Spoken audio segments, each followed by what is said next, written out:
What's going on, YouTube? Glad you guys were able to make it with us once again, man. Bro Code. Man, Bro Code. Exciting. Man, we doing it. We doing it. Yes, sir. All right, look, hit that like button. Make sure you go ahead, subscribe, leave a comment, and, hit that notification bell so you can be notified when we come out with more videos. Yes, yes. All right. So here we got a real sad story. Man. This is a story that I remember back a few years ago. I remember this story. I actually, was keeping up with it and everything as they had the process going. But I felt like it would be a good topic to go on ahead and discuss. And so I'm going to go ahead and let this clip roll. Yeah, let's roll. Begin with that disturbing outburst. Michelle Blair, you saw her, that mother accused of killing her children, putting them in a freezer. Well, she lost control during a custody hearing. Boy, did she. She is fighting for the rights of her surviving children, and things got ugly in court real fast. Let's go live to 7 Action News reporter Kimberly Craig. Michelle Blair herself admits to killing her two children, and she is angry when she puts much of the blame on the children's two fathers.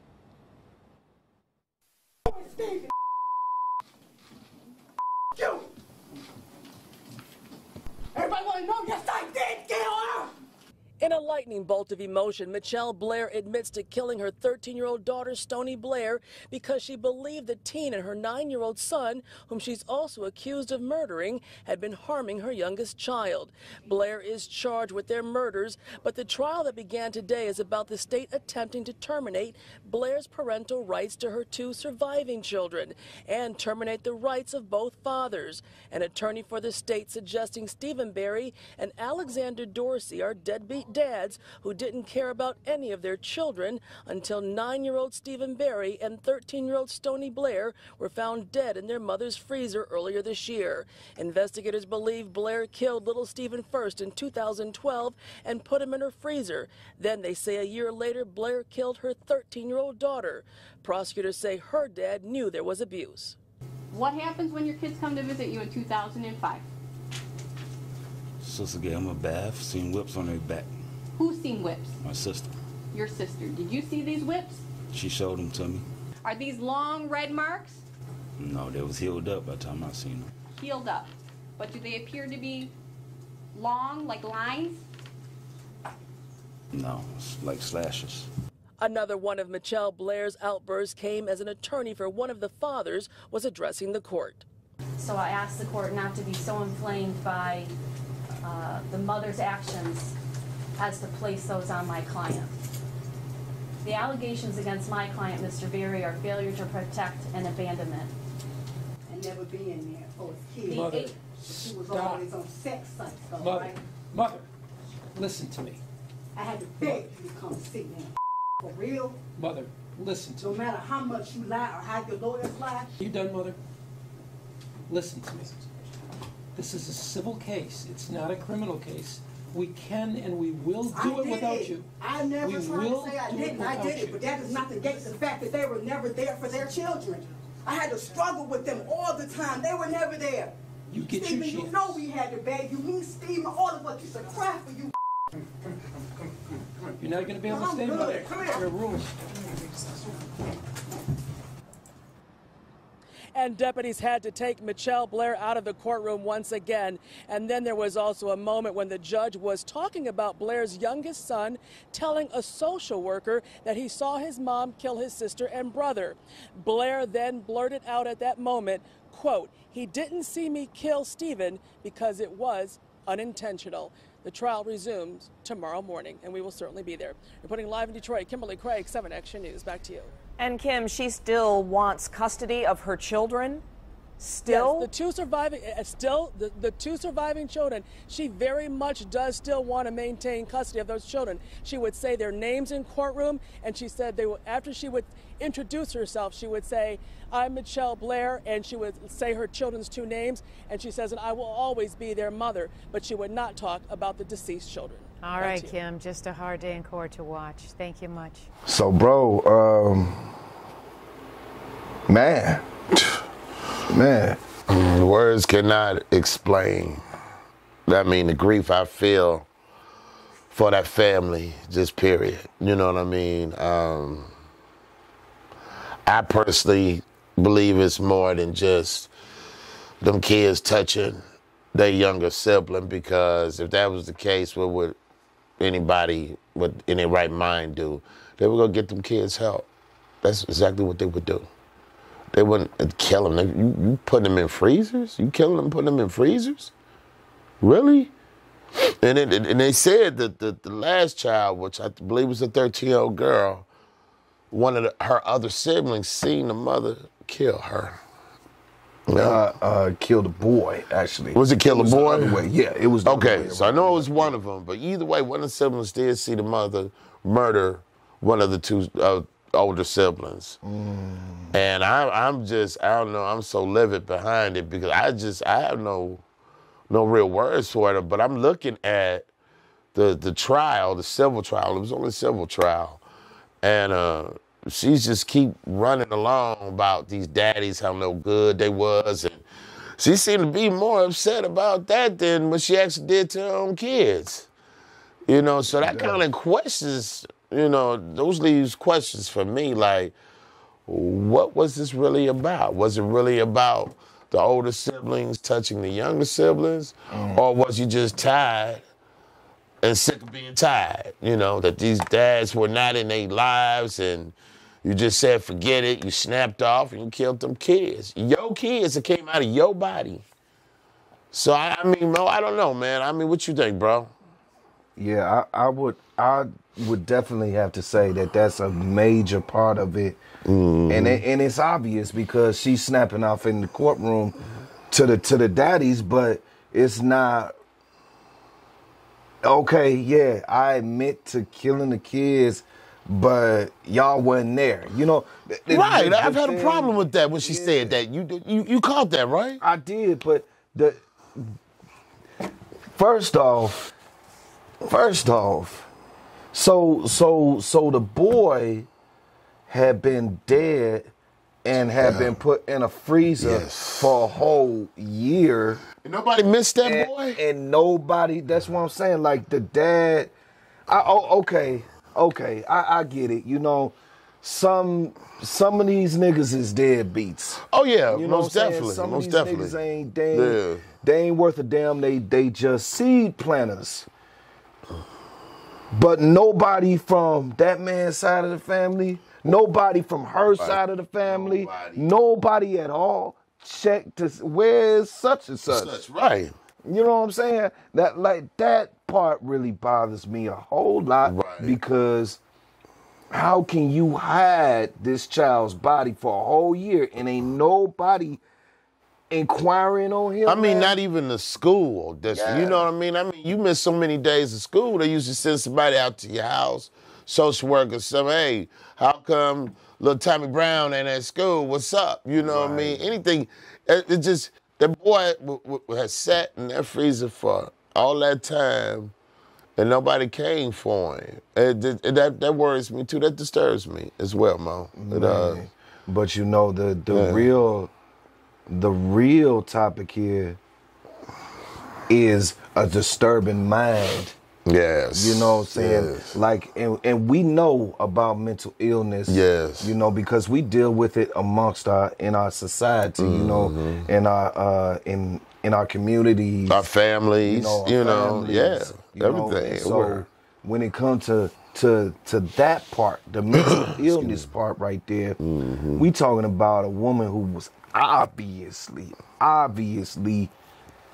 mentally ill. Yes. Mentally ill. Exactly. You know, there's no other way around that boy. You know what I'm saying? Right. She could snap off one day and then put your body in the freezer and then live with you like that. Right. You carrying on every day. You making dinner, whatever the hell you doing, and you know you got your son dead in the freezer down in the basement. Really? Something got to be terribly wrong with you. You know. Factual. Yeah, just, you know, and I mean, I think the problem is when we see stuff like that, I think it should be addressed before the damage is done. What I mean by that, if somebody could have caught caught that, okay, this woman is unstable before the fact of, and it could have been anybody, a friend, a family member, like, she gonna need some help because them kids might not be safe with her. Right. If somebody could have just peeped that out, them kids might have still been alive. Right. You know what I mean? But we don't want to put blame on nobody, you know what I mean, but for the person who did it. You know what I mean? She the one that did it, she even admitted it. I did it, but what else? But the baby daddies went about nothing. Come on now. So is that the reason you actually really did that? I mean, it's just only her and God knows, but. Yes, and the crazy thing is, bro, is I've heard of that before. I've heard of those kind of stories of women, they upset with the guy, the father of the child, and they go ahead and kill the child as a way of retaliation towards the man. Right. Which is a whole nother level of crazy. I'm gonna use the word crazy because there's really no other way to describe that. I couldn't imagine. You know what? If I ever found myself to stop having sympathy, empathy, and concern for my child, right, I would do the same thing some parents we may know have done. And that just means leave your ass alone. Yeah. You know what I'm saying? Let you go and live your life and leave you alone. Some parents to do that. They don't need to kill their child. They don't need to take their child's life. Well, they don't need to have kids, period. If you don't want them, you know what I'm saying? They always say, be careful who you have kids with. That's what I was saying. Right, you know what I'm saying? Because you got people out here, they just busting a nut. Yeah. Excuse my language, but that's all they doing. Yeah. They're not doing this in the hopes of having a child with this bust down, whatever she is to you. You know what I'm saying? But my thing is, if you was man enough to lay down with him and impregnate this woman and have this baby, give her this baby, you should be man enough to take care of that baby. And that's my point, my opinion on it. Factual. I don't care if she was the attended baby mama or not. What about that child that you just had? You know what I'm saying? That child is part of you. When you diss your kids like that, you throw them away like that, means you hate yourself. You gotta. Because that's a part of you. Right. If you love yourself, you're not going to do that with your child. That's a part of you, an extension of you. Right. You know what I'm saying? So, yeah. No, that's a very good point. That's a very good point.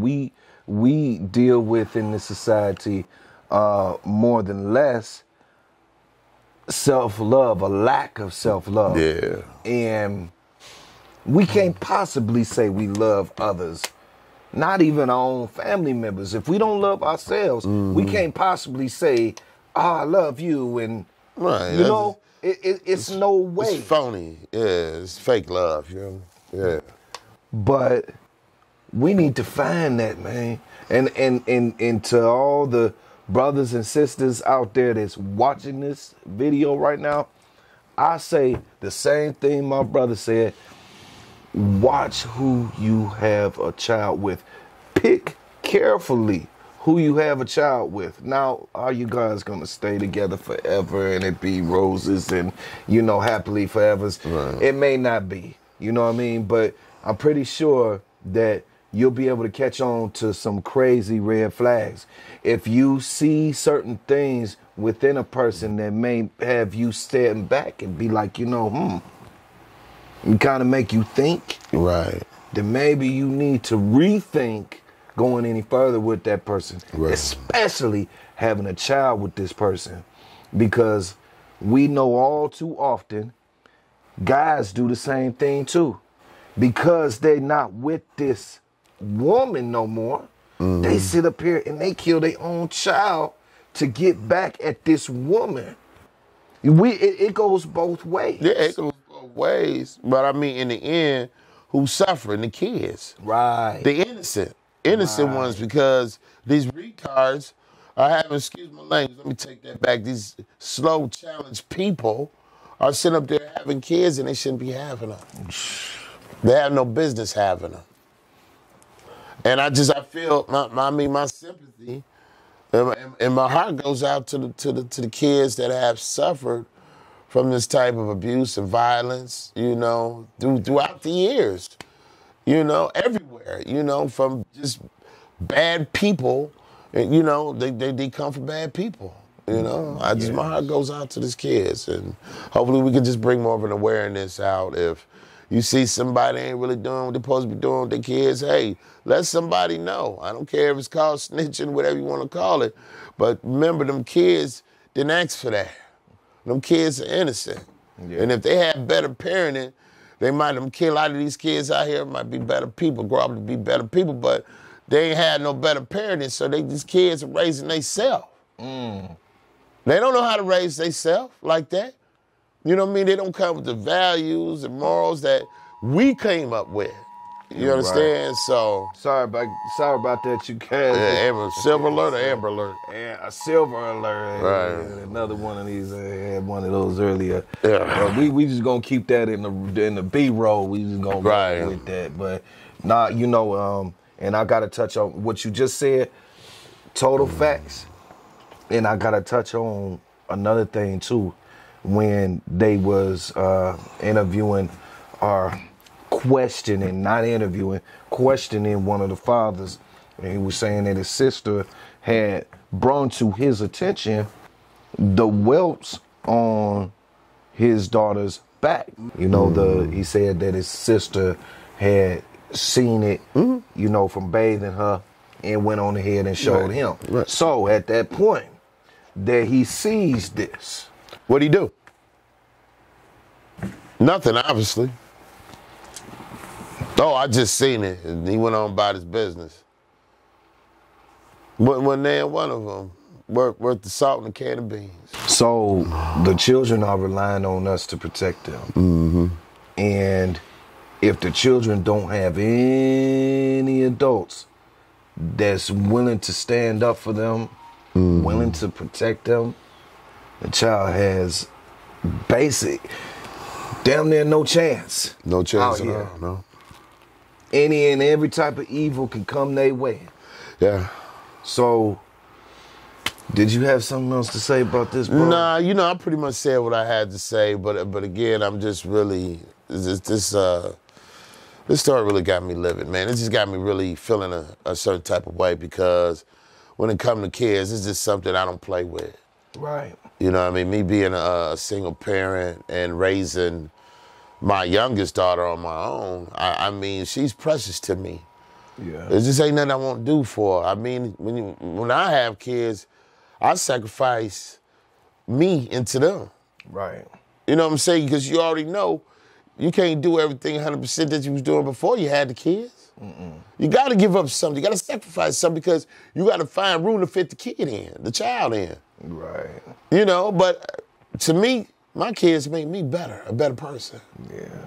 You know, and kids are blessings. Right. You know, and if you don't see that, and you destroy one of God's creatures, which you are one as well. Right. Then go to hell, you know? Really? The hell with you. Yeah. And that's all I got to say. For sure. You know, well, that's the bro code right there, man. Yeah, all day. Peace, y'all. Peace.